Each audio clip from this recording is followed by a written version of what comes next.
There are rare moments when a single photograph captures the essence of a time and place with such conviction and clarity that it takes on a life of its own and becomes an immortal symbol of an era. Dorothea Lange's portrait of Florence Owens Thompson and her children, that became known as Migrant Mother, is such a photograph. The intimate portrait of a woman with a weathered face who Lange described as a hungry and desperate mother struck a chord with the nation when it was first published and went on to become a cultural cornerstone that visually and emotionally defined the decade of the Great Depression.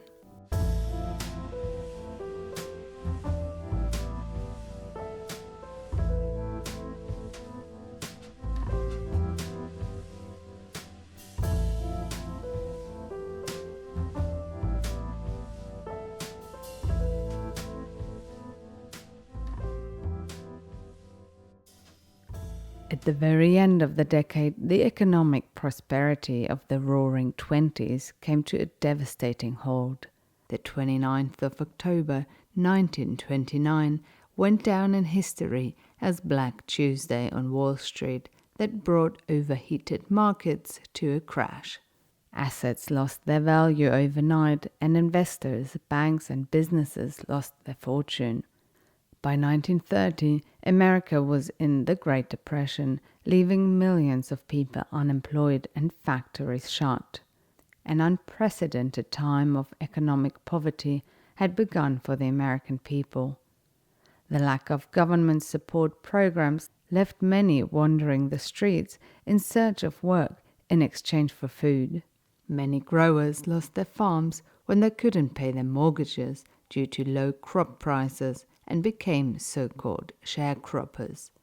Sharecroppers were allowed to use the land of the owners in return for a share of their crops. When the Depression peaked, many couldn't even break even and had to borrow from the landowners until the next harvest. I know times are hard, and I know conditions are far from perfect, but it's the system that's all wrong. It's been handed down to us through generations. It can't be corrected overnight. We can't live on 75 cents a day. I'd like for any plan in the state to show me where we can. Dorothea Lange was an established portrait photographer living in San Francisco when the Great Depression gripped the country. Her work consisted of shooting arranged portrait sessions for affluent people in her well-known studio. Even though Lange was still able to provide for her family through her studio work, the deeper the depression ran throughout the country, she felt that she couldn't just go on shooting nicely suited portraits. The scenes unfolding in the streets drove her to take her camera outside of the studio, something she had never done before. Without a precise goal in mind, she took her camera and she headed to a soup kitchen that she knew was operated by a woman of the name White Angel. Lange adjusted quickly to the new shooting conditions. On her first day out of the studio, she took a photograph that would become her first widely known work. She gave it the title White Angel Breadline.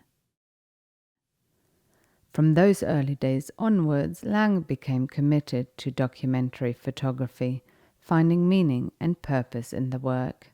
The photograph White Angel Breadline caught the attention of economist Paul Taylor.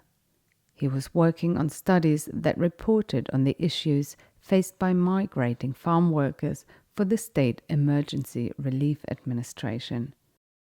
Taylor was aware of the power of photography and knew that it could help his work as a tool of social research. Not long after, Lange joined his team and they started touring the rural areas of California together. He was writing his reports and Lange took her photographs. The two worked long hours touring labor camps used by sharecroppers and tenant farmers. For Lange, her shyness was an obstacle she had to overcome. So she started talking to people a lot, listening to their stories. She never wanted to intrude. And most of all, she didn't want to just photograph poverty. She was in search of something else. She records, I had to get my camera to register the things about those people that were more important than how poor they were, their pride, their strength, their spirit. Ansel Adams later also called her an extraordinary photographer who was both a humanitarian and an artist. In 1935, Lange and Taylor married and stayed together until her death in 1965. The couple's working relationship was very fruitful, and in large on the basis of their findings, government money was provided to build 2 camps for migrant workers. In 1935, Lange also continued her documentary work for a new agency that was working to combat rural poverty. The agency that was later named the Farm Security Administration had assembled a team of outstanding photographers, including Walker Evans, to inform the public about government relief efforts. Documentary photography had long been used as a tool to inform the public about important events. Soon after the inception of the new medium in 1826, early photographers were documenting the American Civil War.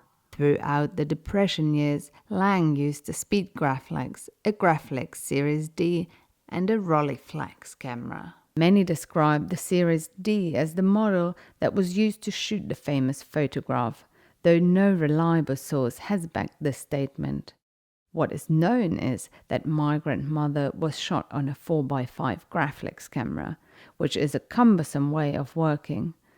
Belonging to the family of large format cameras, it would only allow to shoot 1 sheet of film at a time.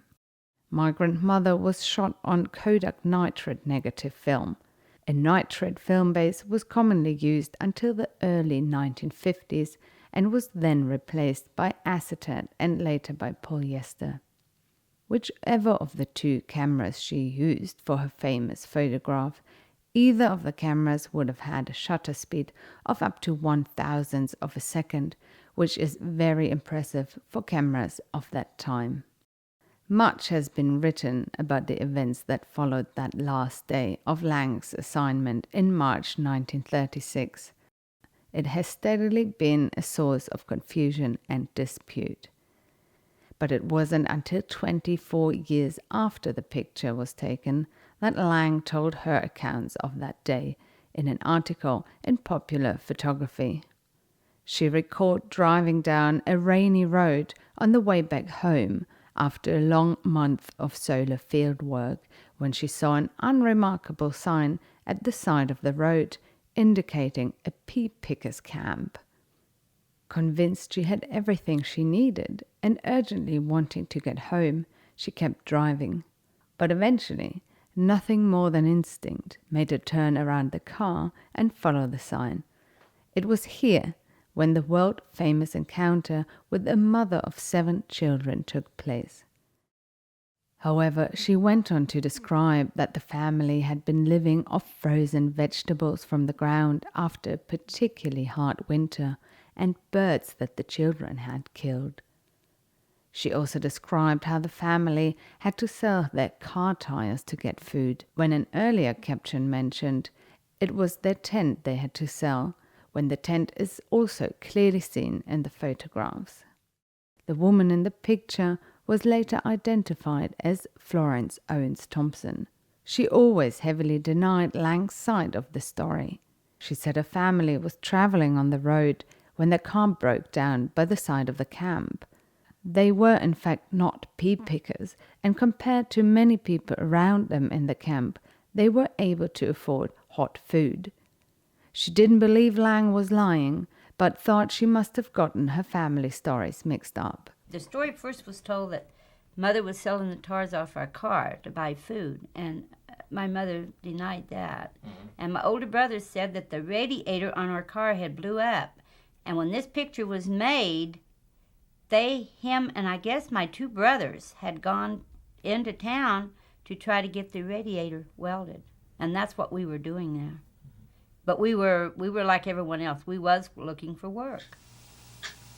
I'd hit that cotton field before daylight and stay there till it got so dark I couldn't see. And I didn't even weigh 100 pounds. I used to fill up them old 12-foot cotton sacks. I couldn't lift them. I'd have to drag them to the scales halfway across the field. And I picked all the way from 400 or 500 pounds of cotton a day. Judging from the field notes, it seems that Lange didn't originally take down captions for the picture that would become her most famous work. Usually, Lange would write oftentimes lengthy notes, as was required by the FSA, who would process the films, organize them into lots, and type them up as captions. But on this occasion, nothing in her field notes around the date and place give detailed information about this specific encounter. The caption that was later applied to the negative reads, "Destitute pea pickers in California, a 32-year-old mother of 7 children, February 1936. Despite many doubting Lange's work ethics around this photograph and the family, Lange believed that taking someone's picture aggressively was like taking their spirit away. So the most plausible explanation seems to be what Lange herself stated in her article. At that point, she was rushing to get home, and so it is perhaps unfortunate that on this one occasion of her not taking field notes, she took the most important picture of her career. Lange's short-lived nature of her meeting with Thompson might also explain why her own reports on the events didn't always match up in later years. She repeatedly recalled having made 5 exposures of the Migrant Mother, and though she only sent the 5 best negatives to the FSA, in total she exposed 7 frames in the camp. The first photograph starts from a distance and reveals some of the scenery around the tent and a 4th child sitting in a rocking chair in front of it. The next 3 images are more classic portrait compositions as Lange moved closer to the scene. But without a doubt, the most recognized shot that made it into the history books is the closest frame that Lange took of Thompson and her 3 children. The rich detail of the 4x5 camera shows the grit on the clothes that are slowly turning into rags. Lines of weather and worry written deep into the mother's face made a 32-year-old woman arguably look older than she was. Personally, one of the most daunting details of this portrait is the dirt on the baby's face, who is held protectively in her mother's arms. It prods us to contemplate the conditions many people would have lived under in those times. The negative underwent a retouching effort at some point in the 1930s to erase a thumb in the lower right-hand corner and has since been printed as the retouched version. The overall composition of the photograph is remarkable. There are some visual guides in photography and other art forms that help compose a balanced and well-rounded frame. The rule of third or the Fibonacci spiral are 2 of them.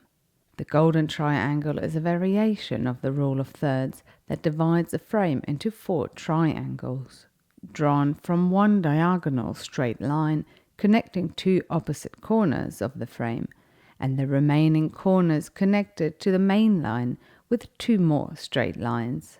By placing points of interest onto the intersectional points, or by arranging your subject's leading lines along the triangles, the composition will appear balanced to the human perception. When overlaying a template of the golden triangle with Migrant Mother, we can see clearly how the leading lines of this picture follow the pattern of the golden triangle effortlessly. The 3 heads of the 2 older children and a mother making up the line leading into the frame from the right upper corner. Then her body guiding the viewer's eye diagonally down to the lower half of the picture, and there the final line, the body of the baby, leading the eye out of the frame, opposite side to where we entered. This makes for an exceptional composition by the photographer, whether intentional or instinctively, especially bearing in mind the heavy camera Lange was operating without assistant and in cold temperatures. The composition of the 3 children huddled around their mother struck up a resemblance with many religious paintings made of Virgin Mary and baby Jesus, especially Sandro Botticelli's Virgin and Child with a young Saint John the Baptist and 2 angels. But the most commonly made comparison to other iconic art has certainly been to Leonardo da Vinci's Mona Lisa. It's a similar air of mystery that still draws people in 68 years after the photograph was taken. Upon its first publication in March 1936, the photograph hit a nerve with people and has since been published endless times around the world. Lange herself never understood the hype around this particular photograph, saying she used to see things that great all the time. And at some point she was even embarrassed, feeling that her work was reduced to just one picture. And it wasn't just her who felt challenged by the success of the photograph at first. Also Florence Owens Thompson herself was unhappy. In 1978, she wrote to a newspaper explaining that she was the woman in the photograph and that she felt exploited for not having been compensated for the image. In a subsequent article, she explained her side of the story and told the world that she was not of European descent, as previously assumed, but in fact of Native American descent. The children of Thompson and herself dismissed the photograph for a long time, not wanting to represent the face of American poverty. I worked in hospitals, I tended bar, I cooked, I worked in the field. So I done a little bit of everything to make a living for my kids. She was a very strong lady, and we really relied on that. We knew that when we got up in the morning that there was going to be work or there was going to be food, and the reason it was going to be there was because my mom was going to see to it. But later in life, Lange herself and the Thompson family reconciled with the fame of the picture. Lange came to accept that time was the best editor after all, and also Florence Thompson and her children found pride in the strength that it resembled to so many Americans and beyond. When their mother fell ill, they received money for her care, undeniably as a response from strangers who were touched by the picture. We never really knew how my mom affected the nation. In other words, this picture had people just looked upon her as just an inspiration for their life, and that made a difference. Being able to just keep going when things were so bad. And I think there's a lot of people who felt that way, but you know, for some reason this picture seems to project that. After all, the photograph didn't just show an impoverished family. It also speaks to a mother's love, her protective nature as a woman who was prepared to go hungry herself in order to feed her children.